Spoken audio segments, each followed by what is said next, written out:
Speaker. My question is to the Prime Minister. Prime Minister, the Foreign Minister yesterday claimed that Israel, in carrying out its defensive war against terror group Hamas, is breaching international law and should undertake a ceasefire. Is this the government's position? Call to the Prime Minister. Thank you, Mr Speaker. The transcript of yesterday's interview showed that she did not say that. What the Foreign Minister spoke about was perfectly consistent with the motion that was moved in this parliament that was supported by the opposition on the floor of this parliament, that indeed we continue to support. I think it provides a principled way of moving forward.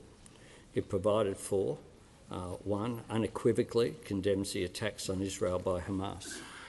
It asserted Israel's right to defend itself. It also called for the immediate and unconditional release of all hostages. It condemned anti-Semitism. It went on to say, to recognise that Hamas does not represent the Palestinian people, nor their needs and aspirations. It acknowledged the devastating loss of Israeli and Palestinian life and the innocent civilians on all sides are suffering as a result of the attacks by Hamas and the subsequent conflict. It said that this parliament supports justice and freedom for Israelis and Palestinians alike. It said, which was backed up by the Foreign Minister yesterday, reiterates Australia's consistent position in all contexts is to call for the protection of civilian lives. The Prime Minister will pause. The Leader of the Opposition on a point of order. Thank you, Mr Speaker. On relevance, the question didn't relate to a motion before the House. It related to reckless comments by the Foreign Minister yesterday, and the question was, is this the government's position? Can the Prime Minister provide a straight answer? Order. Resume your seat. The Prime Minister was asked about the government's position. He is reading the government resolutions of the House. He's being relevant to the question, and he's also dealt with the issue of the comments being made in the question as well. The Prime Minister has the call. Speaker. It reiterates Australia's consistent position in all contexts is to call for the protection of civilian lives and the observance of international law. Now, the opposition voted for that a few weeks ago. Is that now not their position? Isn't that not their position now? It acknowledged what has unfolded is deeply distressing for many in the Australian community. It condemned all forms of hate speech. The position on the Middle East is a complex one and one that we know is causing great distress for Jewish Australians, for Palestinian Australians and for people of Islamic faith as well. We know that we have a responsibility to not seek to politicise these matters, but to engage in a principled way going forward. I condemn unequivocally as well the decision by some to have a demonstration in Caulfield on Friday night, as I condemn unequivocally the decision to ride motorbikes through the eastern suburbs of Sydney. That sort of provocation, it is vital at this time that people in positions of leadership exercise that leadership in a responsible way. Order. And seek Prime to bring Minister's people time together. has concluded. Give the call to the member for Jagga Jagga. Thank you, Mr Speaker. My question is to the Minister for Government Services. How is the Albanese Labor government formally responding to the Royal Commission into the Robodebt scheme, and how does this compare with other responses to the Royal Commission? Give the call to the Minister for the National Disability Insurance Scheme and the Minister for Australian Services. Thank you. Today, the Albanese government has formally responded to all 56 recommendations of the Robodebt Royal Commission. Robodebt, as members of the House will know, was a cruel and crude mechanism. It was neither fair nor legal. It made many people feel like criminals. It was costly in both human and economic terms. So today the Albanese government says never again. We've already ceased the use of debt collection agencies for debt recovery and Services Australia. We've stopped the reverse onus of proof. We've stopped treating people who use our social security safety net as second-class cheats.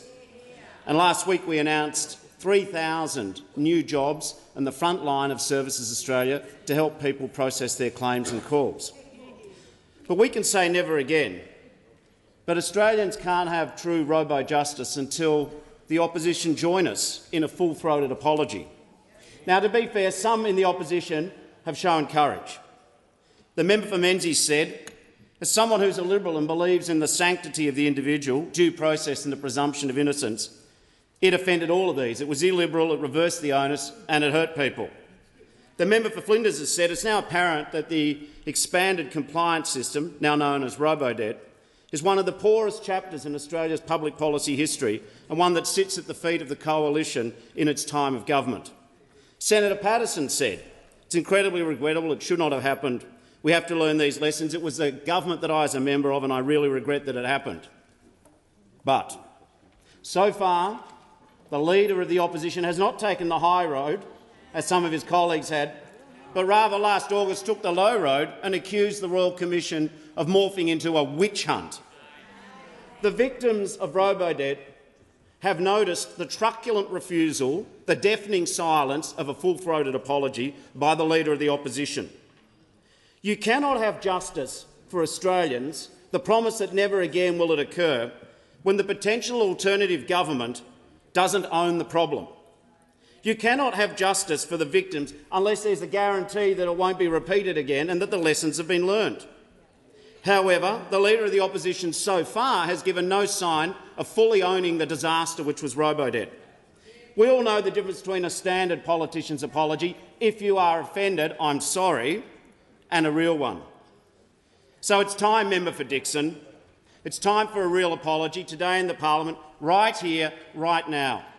Copy your courageous backbenchers, own the sins of the coalition and stop airbrushing history.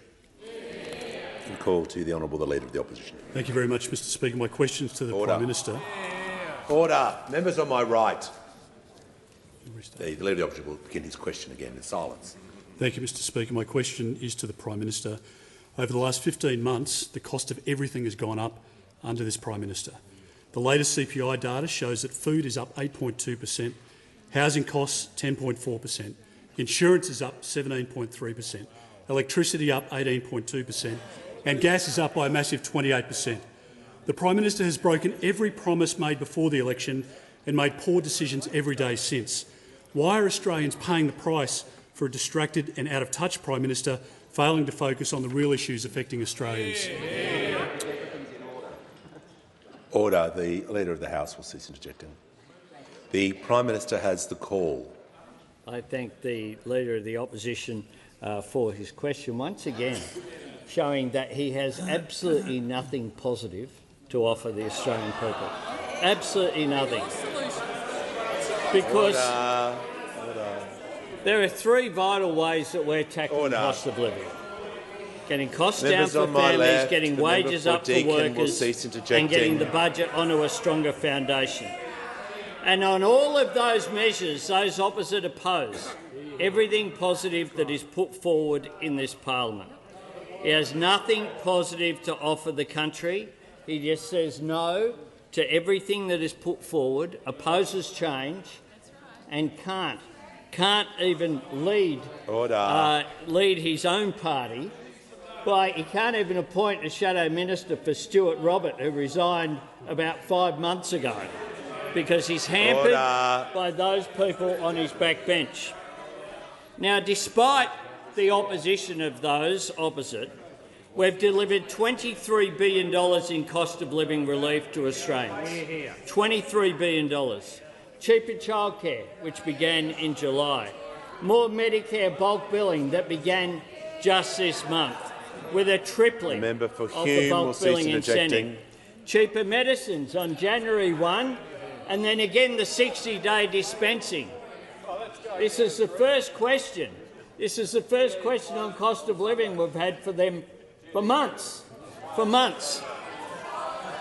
Jim Chalmers doesn't have to worry about not being here because he won't get a question as the Treasurer.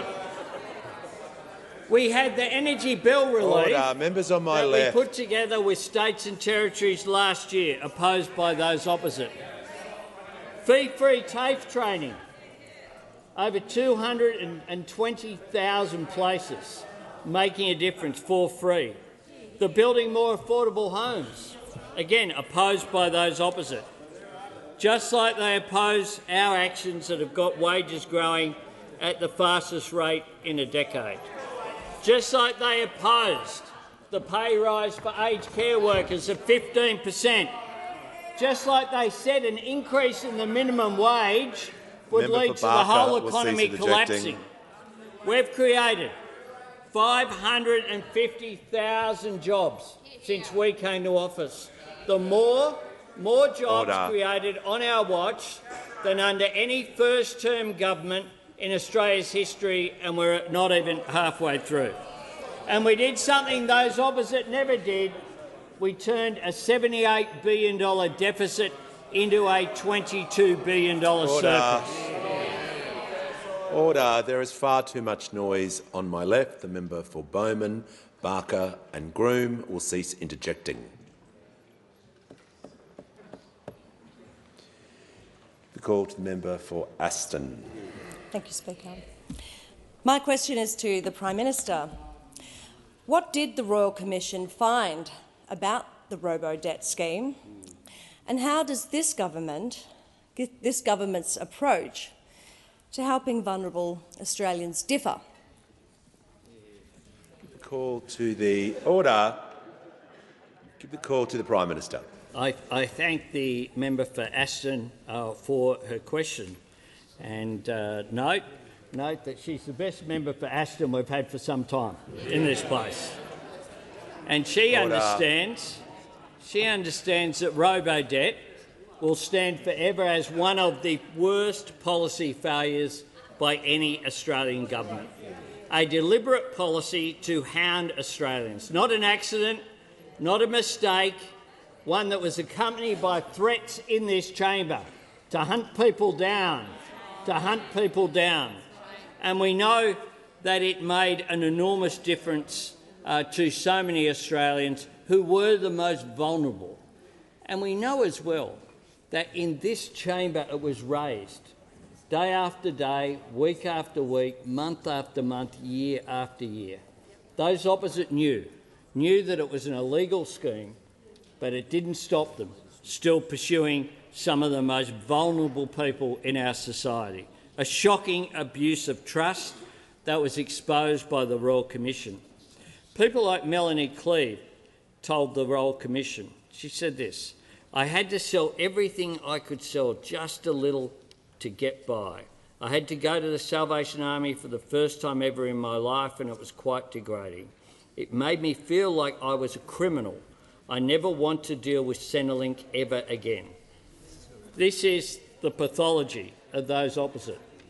The party of robo-debt, cutting the humans out of human services and replacing them with a system that sent people notices and threats for debts which they did not owe, ripping the social justice out of social services. The same ideology that produced robo-debt still drives them today. The Leader of the Opposition has nothing positive to offer Australia. No plan, no solutions to the challenges facing the country, just saying no and opposing change. We know that many people out there are doing it tough, which is why we have the cost of living relief, including cheaper medicines, has saved $200 million on 17 million scripts in the first 10 months of this year. We've invested in affordable housing, including for women and children escaping domestic violence. We legislated energy bill relief for 5 million households. We invested in fee-free TAFE after a decade of cuts and neglects. To all of those measures they opposed, those opposite continue to show a total disregard for people who are doing it tough. Just punishment, blame and vindictiveness. They never miss an opportunity to stand in the way of supporting those people who are the most vulnerable. Has concluded. I give the call to the member for Calais. To the Prime Minister. Tomorrow, Eugowra and the communities of the Central West will mark the first anniversary of the awful storm and flood tragedy of the 13th and 14th of November 2022. While our communities are grateful for the $100 million joint state and federal funding package, which was finally announced last week, we need assurances that this funding will be made available to residents on the ground on the double. Prime Minister, will you give our communities this assurance? Give the call to the Prime Minister. I thank the member for Clare for his question. I certainly will give his community, through the member for Clare, that assurance. And I thank him for the representations that he's made on behalf of that community, and for the fact that I was able to visit that community in Eugowra along with the then Premier, Dominic Perrottet, as well. And we've worked through with the Minns government in New South Wales support for the Central West region, and we have promised through the Central West Recovery and Resilience Package, jointly funded by the Commonwealth and New South Wales governments. It's comprised of $32 million for the Regional Transport Resilience Fund, $25 million for the Community Assets Program, $1 million for legal aid assistance, $2 million for the Central West Housing Consultation Program, and we have in principle agreement as well, in addition to that, for $40 million for the Central West Housing Program. Now, this funding is to help the New South Wales Central West region's recovery from these devastating floods, but also, importantly, to build resilience for the future. I remember sitting in rooms some years ago before the former Labor government changed the rules where you weren't allowed to build back better. And that makes no sense at all.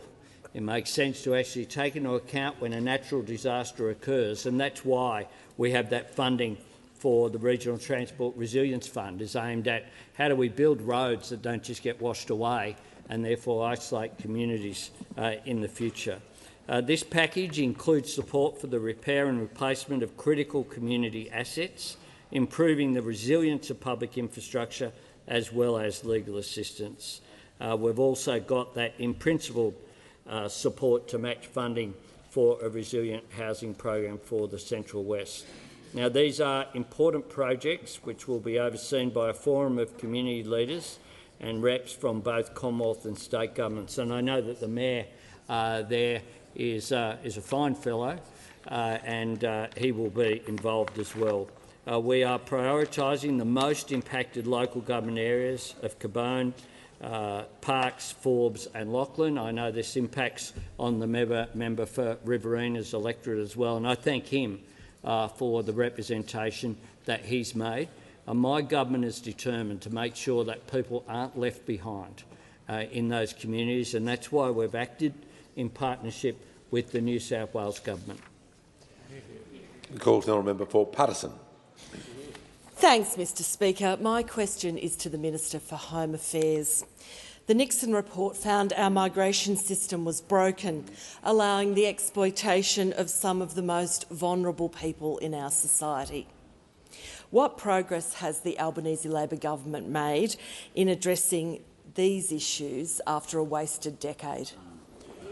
Give a call to the Minister for Home Affairs and the Minister for Cyber Security.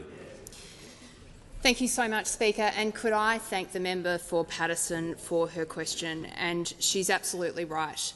What we saw is a decade of profound mismanagement of our migration system, and the consequence of that is that some incredibly vulnerable people were very, very badly hurt. Now, Speaker, the Nixon report was received by the government, and it made very damning findings about the migration compliance system that was set up and overseen by the Leader of the Opposition when he was in this portfolio. We have seen enormous damage result from the poor management of this system, and the member for Paterson, I know, is particularly concerned about violence and abuse that's perpetrated against women. And the Nixon report makes it very clear that women were predominantly the victims of the conduct that was uncovered. We saw horrible instances of violence. We saw awful instances of human trafficking. We saw awful examples of sexual abuse. And all of this was facilitated by a broken migration system that was broken by the Leader of the Opposition. Now, Speaker, we take a very different approach to the management of this system. We set rules and we make sure that people follow those rules. And the work that the Minister for Immigration and I are doing is imperative. We are assiduously and diligently working through all of the broken aspects of this system and fixing them piece by piece. Now, a really important part of the government's efforts is Operation Inglenook, Speaker, which is an Australian Border Force-led task force which is working around the clock to track down the criminals who have come in across the borders under those opposite and bringing them to justice. In fact, just weeks after Operation Inglenook was stood up, the leader of a syndicate who was running brothels and his wife fled the country. They fled the country because they knew about the new approach the government was taking, and I can tell the parliament that when they left the country, what we did was cancel their visas and give them a lifetime ban of ever coming back into our country again. Speaker, Inglenook is absolutely essential, and the fact that we had to set it up really demonstrates how poorly this system was being handled. Speaker, we have completely redesigned the work that is done within the Home Affairs Department, and I want to draw the Parliament's attention to one really important fact, which is that under those opposite, immigration compliance officers in our department were cut in half. Cut in half, Speaker. What did they think was going to happen? When you pull resources out of the department, when you pull resources out of ABF, what you find is the borders don't get properly managed. Now, Speaker, we take a very different approach. We're proud of the success that's been done to date, but there is still a hell of a lot more work for us to do. The call to the honourable member for Hume. Thank you, Mr Speaker. My question is to the Prime Minister. Analysis of OECD data issued last week shows that under the Albanese Labor government, Australians have experienced a bigger collapse in living standards than any other advanced country. Why are Australians paying the price for a distracted Prime Minister failing to focus on the real issues affecting Australians? Order. The call to the Prime Minister. I thank the Shadow Treasurer for his question, which I'm not sure in what capacity he's asked me, given I'm representing. Given I'm now, but I'm now representing the Treasurer. Order. So I just thought I might do him a favour. Order. Members on my left. The member for Gippsland. Order. There is far too much noise. The member for Hume was heard in silence. Order. The member for Hume has asked his question. Order. The same courtesy be shown to the Prime Minister. He has the call. I thought, Mr Speaker, it might be an opportunity for him to get his numbers up of a question to the Treasurer. That's all, and it was a missed opportunity, Mr Speaker. Just a missed opportunity. Order. Order. Mr Speaker, what we have done, I've already spoken about the jobs that we have created. Let's compare how our economy, I'm asked about international comparisons of our economy and how it's going. The member for Latrobe is now warned. Well, our unemployment rate is 3.6, lower than what we inherited. Our participation rate is 66.7, higher than what we inherited. Our gender pay gap is 13, lower than what we inherited. Women employed full-time, 3.8 million, higher than what we inherited. Manufacturing jobs, 948,000, higher than what we inherited. Long-term unemployed, 108,000, lower than what we inherited. And industrial disputes, 10,200, days lost over the quarter up to June, lower than what we inherited. That is the position that we have presided over, and indeed something that will be of interest to the former Energy Minister. The wholesale electricity prices in September quarter, $63 compared with $264 compared. And so we are, of course, the other figure that the Shadow Treasurer won't want to hear is the $22 billion surplus that we produced, as opposed to the $78 billion under those opposite. Cease interjecting. And they asked questions about that of the new RBA governor. Order. And this is what she had to say at the estimates just a couple of weeks ago. What we're observing is that we're being assisted by the fact that the government has taken the cyclical benefits of the budget and banked them. She went on to say, I think that's very positive. For us, if it was being spent, that might be an issue, but it's not being spent, it's being banked. So I think that's very helpful. I actually think what they're doing at the moment is good. That was in response to questions from the ever-helpful Senator Hume. Senator Hume, who complains sometimes that the Senate actually sits. But that was the question from Senator Hume going forward, and that was the response of the RBA Governor. Order. I'll hear from the member for Boothby. Thank you, Mr Speaker. My question is to the Minister for Health. After a decade of neglect and cuts to Medicare, how is the Albanese Labor government working to ensure that Australians have access to more bulk-billed GP appointments and cheaper medicines? The call to the Minister for Health and Aged Care. Thank you, Speaker, and I thank my friend and electoral neighbour, the member for Boothby, for her question. She had a long career in healthcare before coming to this place, and she campaigned very hard in Adelaide on a promise to her community to strengthen Medicare. And as a member of this government, she is delivering on that promise in spades through our three-point plan to strengthen Medicare, to triple the bulk billing incentive, to roll out a network of Medicare urgent care clinics, bulk billed clinics, including one in her electorate in Boothby, and of course, Mr Speaker, to make medicines cheaper. The week before last, the member for Boothby joined me at the Castle Medical Centre in Edwardstown in her electorate to announce almost $6 billion of new investments in Medicare that took effect on the 1st of November, including, of course, the tripling of the bulk billing incentive, the largest investment in bulk billing in the 40-year history of Medicare.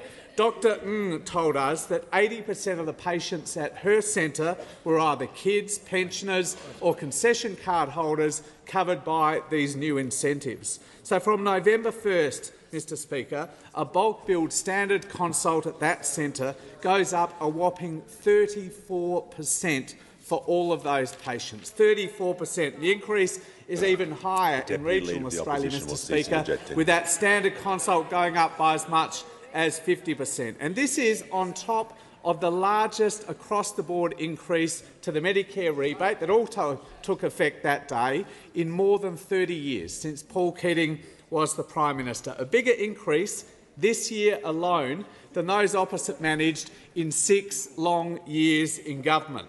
We're already receiving reports, Mr Speaker, of practices returning to bulk billing or reaffirming their commitment to stick with bulk billing if they were reconsidering it. The College of General Practice, of course, called this investment a game changer, and it could not be more different, Mr Speaker, to the approach from those opposite, particularly the approach from their leader, a health minister who said, it must be remembered, that in his view there were too many free Medicare services, a health minister who tried to abolish bulk billing altogether and make every single patient pay a fee every single time they visited a doctor, every child, every pensioner, every concession card holder. Well, for Labor, Mr Speaker, bulk billing is the beating heart of Medicare. Our historic investment is a huge boost in funding and confidence to the beleaguered general practice sector that was so neglected by the former government. But most importantly, Mr Speaker,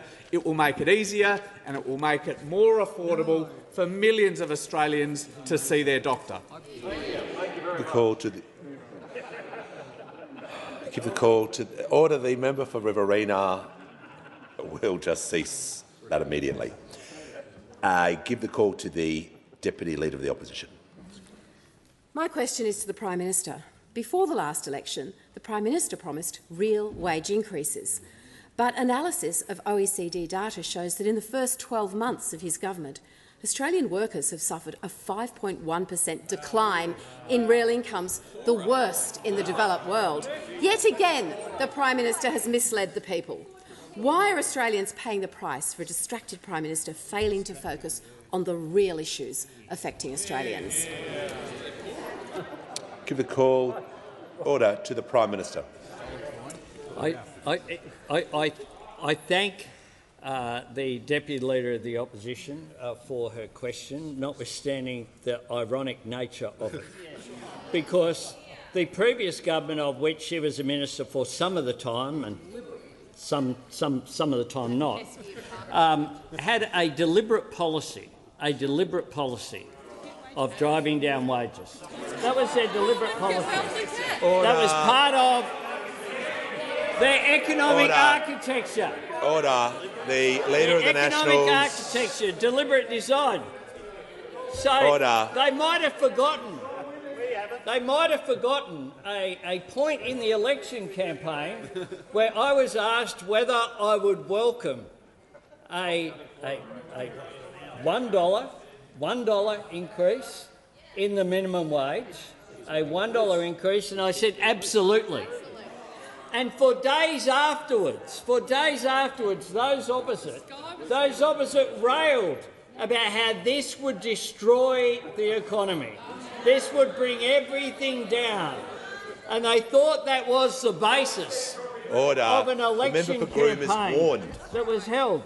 But not only has that happened once, of course, there's been since then another case in which, once again, there was a significant increase in the minimum wage, something that is very important going forward. Now, in terms of wages as well, we on this side of the House are very proud that for aged care workers, in response to the Aged Care Royal Commission, we have had a 15% wage increase. The member for Hume. For nurses, those people who look after our older Australians and give them the dignity and respect that they deserve. Now, did those opposite, when they received the Royal Commission, do that? No, didn't do it. Didn't do it because they just regarded it as just not a priority. We on this side of the House, also have our closing loopholes bill. Prime Minister will pause. The Deputy Leader of the Opposition will state the point of order. Point of order on relevance, Mr Speaker. How can it be in order for the Prime Minister to refer to a previous government when the question— Well, the Prime Minister was asked about election commitments and real wages and about whether he has delivered on those commitments. Just get the Prime Minister to return to the question. Mr Speaker, I'm talking about wages. Order. And we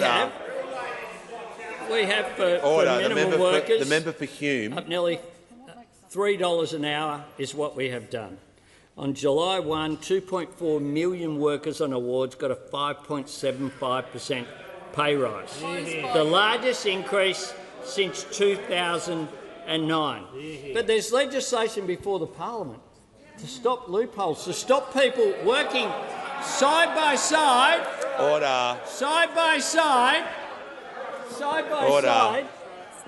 of course they won't support that because they wouldn't even take action about wage theft. Would not take action about wage theft when they were in government. Concluded. Before I call the member for Bennelong, there's far too much noise. The member for Casey and the member for Fadden are now warned.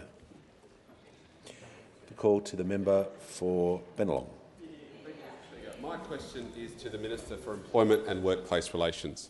What has been the response to the ongoing consultation on the government's closing loopholes legislation? What obstacles does the government face in closing these loopholes that allow workers to keep being underpaid? Give a call to the Minister for Employment, Workplace Relations and Minister for the House. The member for Lawler will not interject before a minister speaks. The minister has the call. Thanks, Speaker, and I thank the member for Bennelong for the question. Someone who's been operating very constructively with the Closing Loopholes Bill. I know you're on the list to speak on it later today. Contrast that constructive way of engaging with the Manager of Opposition Business, who earlier today organised a filibuster on his own amendment to prevent it from coming to a vote. Now, I've not seen that before, but that's what we had today, to prevent his own amendment from coming to a vote. But that same constructive way of engaging that I've referred to for the member for Bennelong has been how a whole lot of the employer groups have been engaging as well. And I want to pay tribute to the work of the Australian Hotels Association. And I know the member for Bennelong will have many casuals employed by hotels and organisations that are members of the Hotels Association in the electorate of Bennelong. Well, what did Stephen Ferguson have to say? The amendments provide much more certainty and fairness for workers and employers and can be chalked up as a win for both. They strike the right balance. But the Hotels Association isn't the only one that's been engaging positively with the government. I've got to say, and the Health Minister I think will agree with me, we don't often get the Pharmacy Guild turning up to Labor Party branch meetings. But the Pharmacy Guild has seen the common sense of the amendments that have been negotiated with respect to casuals and have said the following. The Pharmacy Guild of Australia supports the Albanese government's decision to amend the Closing Loopholes Bill in the interests of both casual employees and employers. Those opposite have voted consistently and are doing so again today to delay any provision that is about people being underpaid. Any provision that's about people being underpaid. They want to say, they hide behind, oh, we're just wanting to advance the ones about safety. If that was true, why are they not trying to advance the clauses about industrial manslaughter? Is that somehow nothing to do with safety? Do they not understand that labour hire workers are far much less likely on a mine site to speak up about safety issues than people who are directly employed? This government will not say to workers who are being underpaid that their concern is somehow not so controversial, it's a second-rate concern and it's something that we would vote for to delay. We're not going to say to gig workers, you can just wait as long as possible before you have any minimum rates. We're not going to say to the families of people who've died at work that, oh, we'll just delay into the never industrial manslaughter. We're not going to say to people who are having their wages deliberately stolen by the employer that it's somehow not urgent or it's too controversial to make wage theft a crime. To the casuals who are working as though they're permanents and just want security, this government will not cause them to delay. Give the call to the Leader of the Nationals. Thank you, Mr Speaker. My question is to the Prime Minister. Prime Minister, in the past 12 months, sheep prices across the nation have plummeted by up to 70%. Industry confidence has collapsed and farmers are being forced to the wall as a result of the government's announcement to shut down the live sheep export industry. Did the government undertake any economic modelling on the impact of banning live sheep exports? There's far too much noise on my right. I'm just going to ask the Leader of the Nationals to state that question. And the member for Fremantle will cease interjecting. I want to make it clear, beginning of question time this week, no one is to interject during a question. The Leader of the Nationals has the call. Thank you, Mr Speaker. My question is to the Prime Minister. Prime Minister, in the past 12 months, sheep prices across the nation have plummeted by up to 70%. Industry confidence has collapsed and farmers are being forced to the wall as a result of the government's announcement to shut down the live sheep export industry.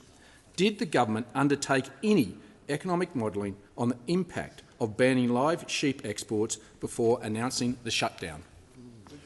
Give the call to the Prime Minister.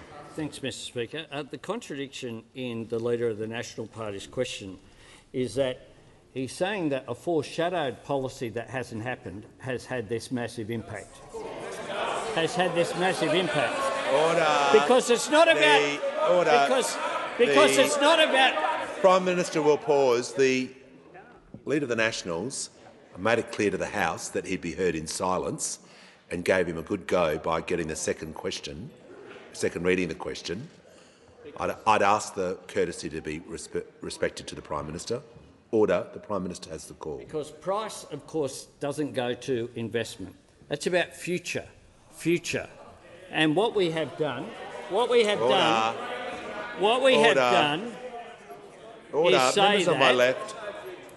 is say that we will respond to this in a considered and an orderly way. We appointed a 4-person independent panel to consult with farmers, communities, supply chain participants to do all of this, to inform when and how this policy could be implemented.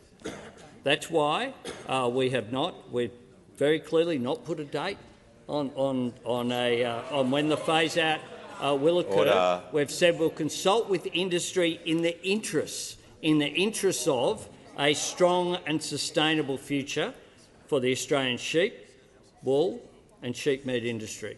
And that's one of the things that we've been doing as well, it must be said, is to negotiate on behalf of with our trading nations in order to open up further our exports. Order. Call to the honourable member for McEwen. My question is the Minister for Social Services. How is the Albanese Labor government working for Australian families to help with the cost of living pressure by providing real and immediate support to families, including through the Social Security safety net? The call to the Minister for Social Services. Well, thank you, Speaker, and I'd like to thank the member for McEwen for his question and for his strong advocacy for so many families and pensioners in his electorate. Of course, our government knows many families are feeling cost of living pressures, and that's why the Albanese Labor government is delivering $23 billion in cost of living relief to make things easier, including by strengthening our social security safety net. In my portfolio alone, we are helping families by increasing the maximum rate of rent assistance, expanding the single-parent payment and increasing paid parental leave. At the same time, we've lifted the base rate of many working-age and student payments to provide extra support for those doing it tough. We are providing direct and tangible support to hundreds of thousands of families and pensioners in different settings and different circumstances. And this support is flowing into household budgets now. We've delivered the biggest increase in rent assistance in more than 30 years, for around 1.1 million households, including pensioners and families who receive family tax benefit. Now, that's more money to help cover the cost of rent. Now, for many families, more rent assistance complements the extra support we're delivering through electricity bill relief, cheaper childcare, cheaper medicines and investment in bulk billing.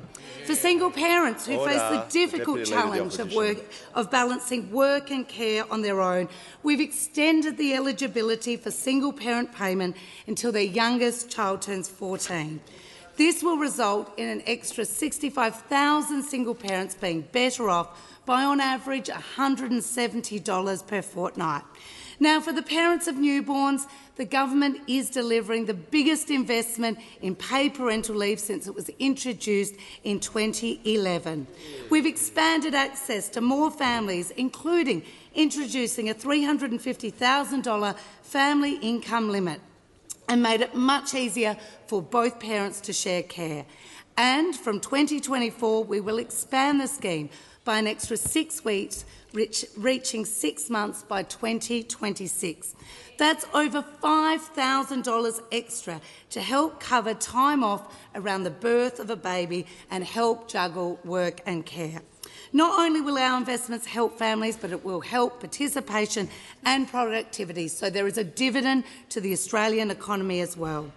Myself and my colleagues in this Labor government are working across government every day to deliver cost of living relief, including through the measures I've outlined. And we will continue to work for Australian families to deliver for them now and into the future. Call to the Leader of the Australian Greens. Speaker, my question is to the Prime Minister. Over 11,000 civilians have been killed in the bombing and invasion of Gaza, including over 4,000 children. The government says it's concerned by the number of deaths, but clearly not enough to stop backing the invasion. Prime Minister, what is the number of deaths, and how many more children must die before Labor will join France and most of the world in calling for a ceasefire? Call to the Prime Minister. I thank the member for Melbourne for his question. We have said very clearly that Israel does have a right to defend itself. We have also said that the way that it does matters, and we must distinguish between Hamas and Palestinian citizens. And we have said the same thing consistently. I have said the same thing to President Herzog, to Prime Minister Netanyahu and to the head of the Palestinian Authority, Mahmoud Abbas, who I spoke with last week. I have said very clearly that every Israeli and every Palestinian life matters. Everyone. Every child, every baby, every innocent civilian. And I say with respect to the member for Melbourne that during this debate it does not assist to suggest that somehow the government, or indeed any individual, unless you have some basis for it, is dismissive of the loss of life of people in Gaza or in Israel. I have met with the Islamic leadership of this country from right around the country. I've met with Jewish community leaders. This is a really difficult time, really difficult. And community cohesion matters. And the attempt to somehow say that Australia is engaged in on-the-ground action almost with some of the comments that you would read is just not accurate and is not appropriate in my view. We have said that we want humanitarian pauses as a necessary first step. We've said that any step on a path to ceasefire can't be one-sided. Hamas is still bombing Israel, it's still using human shields, and it's still holding more than 200 hostages. I've said really consistently that Hamas has contempt for international law. They're a terrorist organisation. But Israel, as a democratic nation, has a responsibility to uphold international law and protect innocent lives, and to protect civilians, including children. It's a message I give here. It's a message I give when I've spoken to leaders in those countries as well. Call to the honourable member for Parramatta. My question is to the Minister for Communications. The Optus network outage last week affected millions of Australians and businesses. What support is available for Australians impacted, and what steps will the Albanese Labor government take in response to the recent outage? The call to the Minister for Communications. Thank you, Mr Speaker, and I thank the member for his question. Last week's Optus network outage impacted some 10 million Australian consumers and businesses across mobile, broadband and fixed-line services, underscoring just how essential connectivity is for all Australians. The impacts were felt across the economy and the community, with repercussions for EFTPOS systems, hospitals and public transport, and consumers and business customers were understandably frustrated. It was not just an inconvenience. For some small businesses, it represented a whole day's trade, and for Australians with a disability, including those relying on internet-assisted technology, the outage would have been deeply distressing. The Telecommunications Industry Ombudsman is available to provide support to consumers and small businesses who are impacted if direct engagement with Optus does not result in a satisfactory outcome. The TIO has useful and clear information on its website that is specifically relevant to this outage. The ACCC also offers information about relevant rights under consumer law. I encourage all members to visit accc.gov.au and tio.com.au and share these important materials with their constituents. Australians expect and deserve better from their communications service providers, and it is essential that we understand what happened, what went wrong, and what improvements can be made by the sector as a whole, in order to reduce the risks of a future disruption of this scale reoccurring by any major telecommunications provider. That is why, Mr Speaker, I have tasked my department to establish a post-incident review. My department is currently working on the terms of reference, and the government will make further announcements in due course. This will include an examination of issues such as the adequacy of regulatory settings to support access to 000 emergency services, amongst other important matters. Importantly, Mr Speaker, independently, the regulator, the Australian Communications and Media Authority, has also announced that it has commenced an investigation into Optus's compliance with rules requiring emergency calls to be successfully carried from each telecommunications provider to the emergency call person, who is Telstra. Our government will carefully consider recommendations from the upcoming reviews to ensure the regulatory and policy settings adapt and respond so as to keep Australians safe and reliably connected.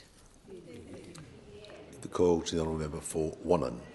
Thanks, Speaker. My question is to the Minister for Immigration, Citizenship and Multicultural Affairs.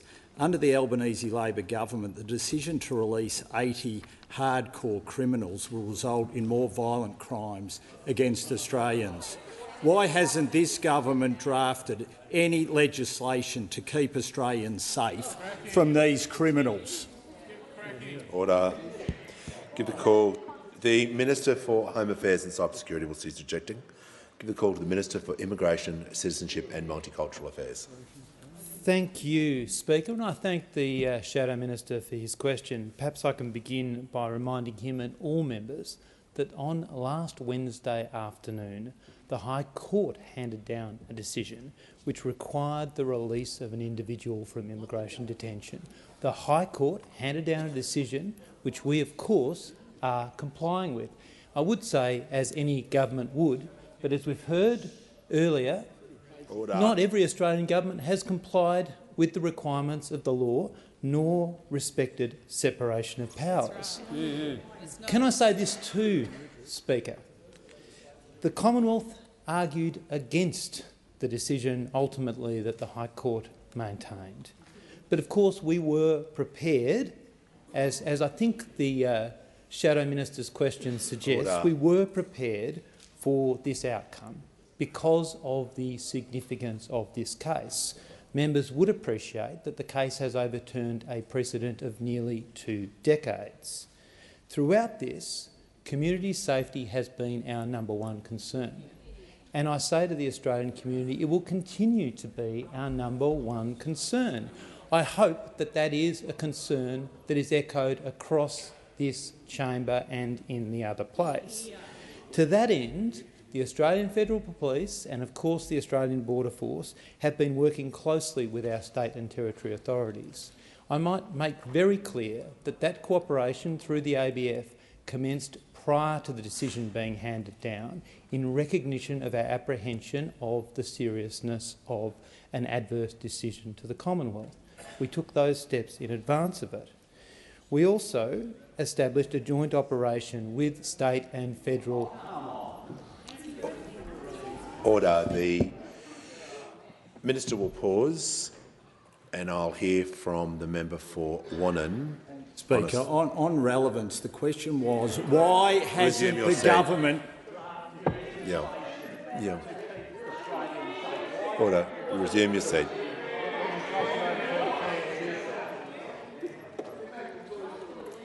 Order. The member for McEwen will cease interjecting.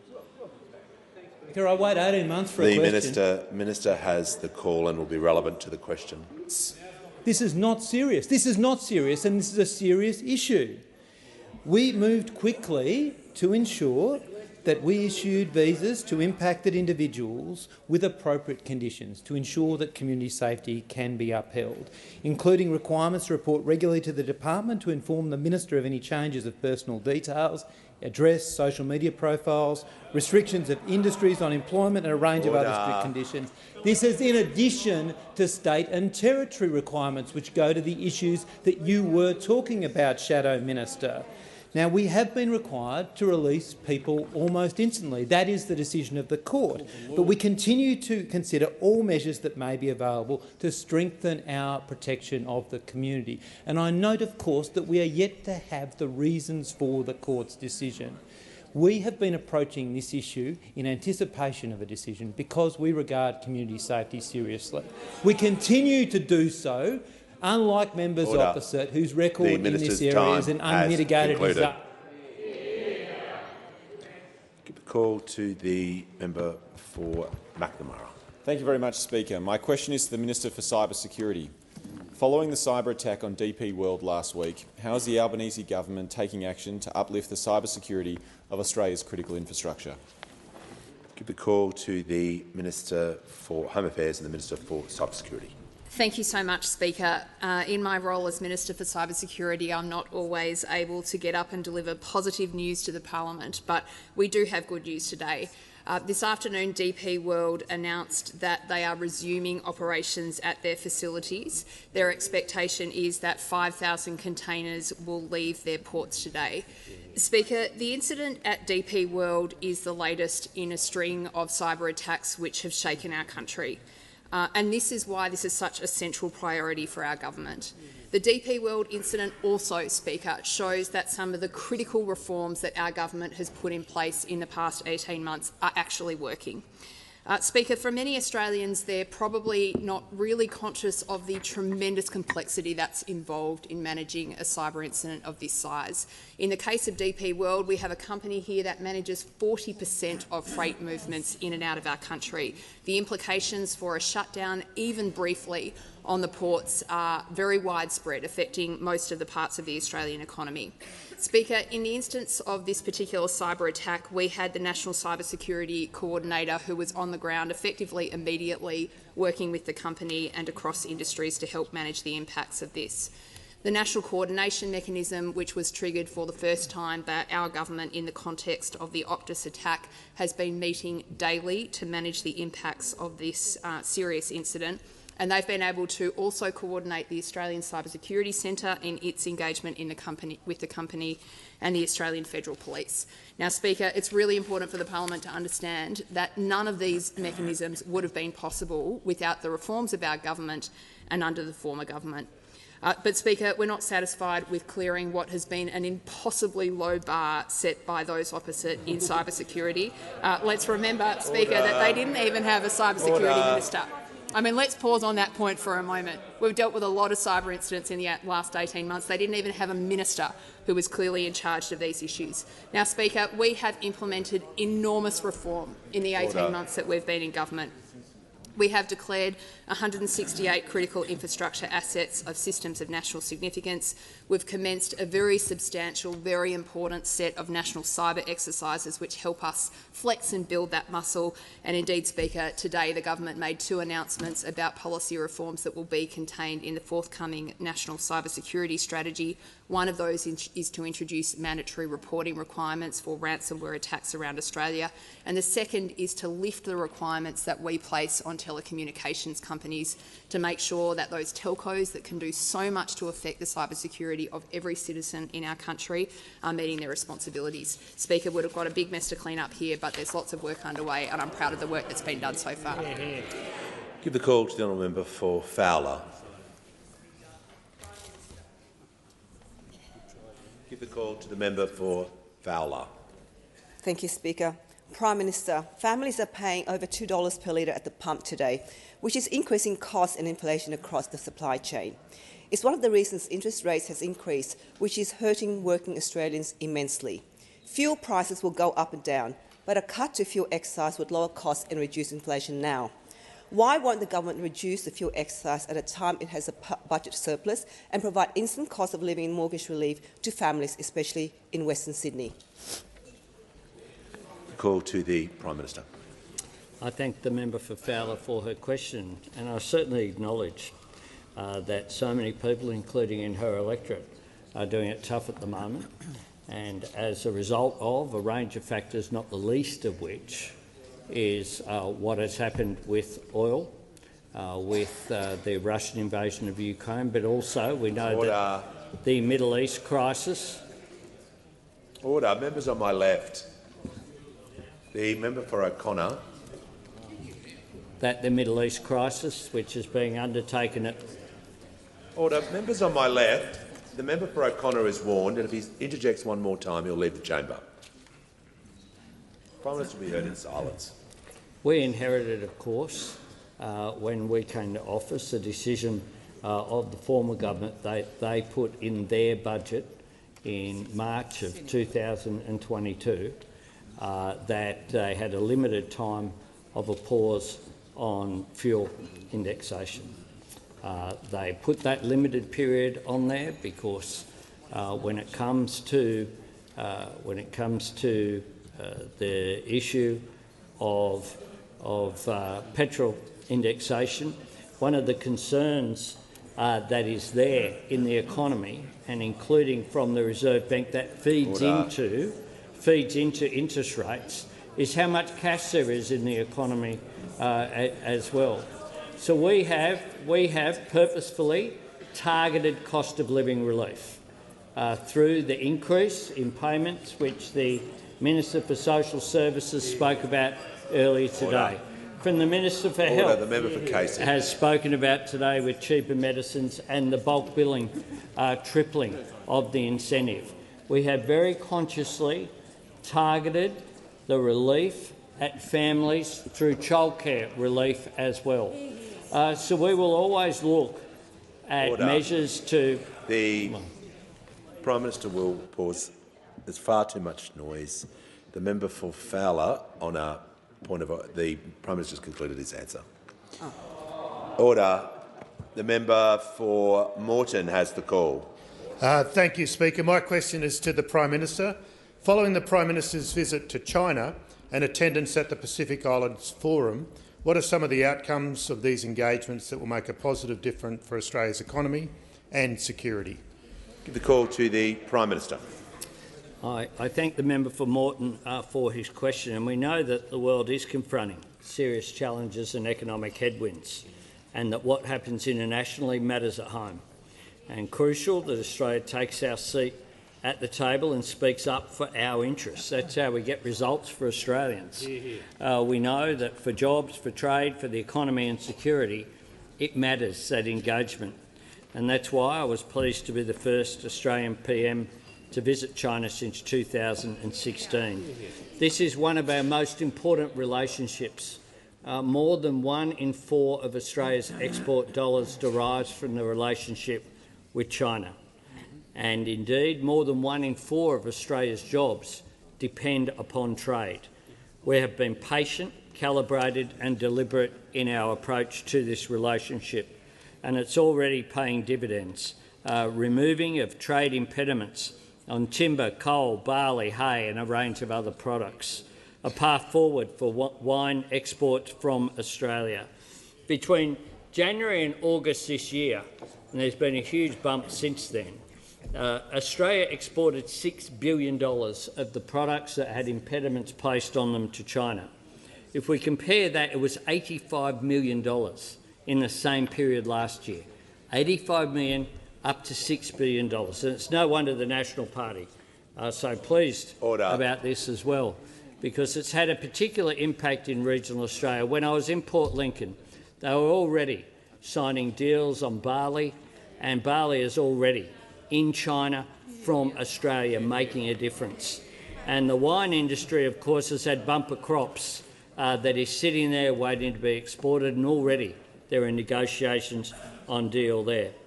And I look forward to the removal of any of the impediments across the board.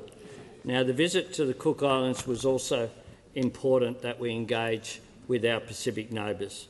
We know what happened with security arrangements during the last government. Well, our government has reached out and ensured that we are involved in securing peace and stability in the region. And the bilateral agreement, as a result of Tuvalu's approach, the Philippine Union, is a Tuvaluan word for the traditional values of good neighbourliness, care and mutual respect. It's a bilateral treaty that will come before this parliament, dealing with climate change, including disaster assistance and coastal adaptation, special mobility pathway to enable an initial cap of 280 people per year, but importantly as well, security agreement, a mutual agreement on any arrangement or engagement with any other state or entity on security and defence-related matters in Tuvalu. Very important for Australia's security